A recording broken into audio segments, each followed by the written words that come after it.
Dumating na ang tiyutasan, Teya Telly at si Liling kaya nag-start na kaming magdasal. Sa taga-Roma. Nasayod kamo nga sa pagbunyag kanato nahiusa kita kang Kristo Jesus.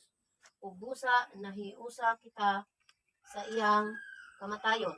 Tungod niini sa pagbunyag kanato. Kita ang isiluta kay tinuto ng kasala. Apan siya sala. Ginoo to na kaon niya sa imong mayaan. Nung dumiyak ko, yung si Jesus kanila ka pagdumdum. God on ko ito sa kung pagbayaw. Mato pag-ato ni Jesus langit, dala siya og usa ka kriminal. Ngayon siya wala ko man alas ang mga matarong, alas man utang, makasala. Nagitan. Nakarating na rin sila Teo Dengkol at Tia Susan. Banan mo kami kanunay, tanan mo pagkabuhaton nakaubantan mo kanila Ginoo aron sa sunod pang katuigan, makapadayag kami sa pagtupag ampo na ikaw Ginoo. Alam tayo. Kunting kwentuhan muna pagkatapos ng dasal.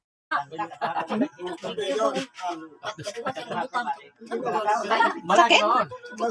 Malagi noon, pero kuha na, lalo. Apa ng koda na.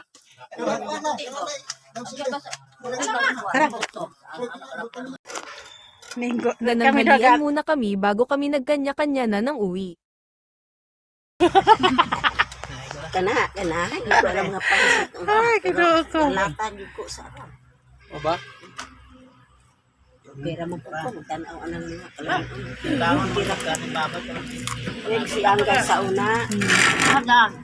Jesus, mabiyan ninyong pangaon anong mga sudang nindot. Lami, kaay ikaon. Nabuhon mo ta na niya. Daghan mo nung butang.